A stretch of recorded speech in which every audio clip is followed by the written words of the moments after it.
Hi అండి. నేను మీ శ్రావణిని.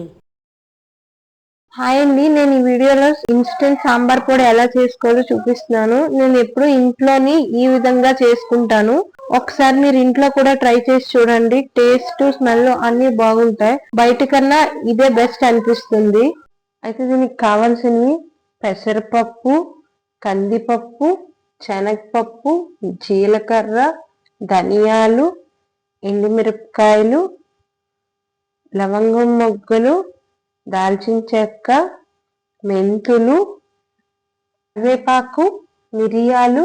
అలాగే నేను ఇక్కడ బియ్యం తీసుకుంటున్నాను. బియ్యం ఏంటంటే సాంబార్ పౌడర్ వేసాక సాంబార్ థిక్నెస్ రావడం కోసం.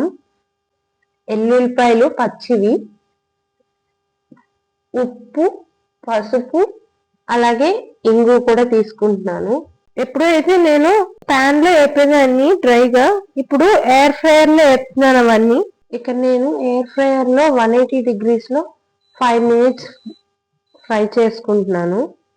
5 minutes తర్వాత చూసాను ఇంకా ఫ్రై అవ్వాలనిపించింది, సో మళ్ళీ ఫ్రై చేస్తున్నాను. ఇవన్నీ బాగా వేగిపోయి ఇక్కడ నేను చిన్న నిమ్మకాయ సైజ్ అంత చింతపండు తీసుకొని బాగా ఫ్రై చేస్తున్నాను పులుపు రావడం కోసం. ఇది ఇక్కడ చూడండి ఫ్రై అయింది. దీన్ని ఒక గిన్నెలోకి తీసుకుంటున్నాను. ఇప్పుడు మీ దగ్గర ఎండు కొబ్బరి ఉంటే దాన్ని చిన్న చిన్న ముక్కల కింద కట్ చేసుకొని మిక్సీలో వేసుకోవచ్చు. నా దగ్గర ఎండు కొబ్బరి లేదు, అందుకని నేను పచ్చి కొబ్బరిని చిన్న చిన్న ముక్కల కింద కట్ చేసి వేపుకుంటున్నాను. ఇవన్నీ చల్లారాక ఒక మిక్సీ జార్ లోకి తీసుకోవాలి. వీటితో పాటు పచ్చెల్లిపాయలు, ఇంగు కూడా వేసుకొని మిక్సీ చేసుకోవాలి. ఈ పౌడర్ ని ఎయిర్ టైట్ కంటైనర్ లో వేసుకొని ఉంచుకుంటే 6 months వరకు స్టోర్ చేసుకోవచ్చు. ఎలాంటి స్మెల్ పోవడం గానీ పాడవడం జరగదు.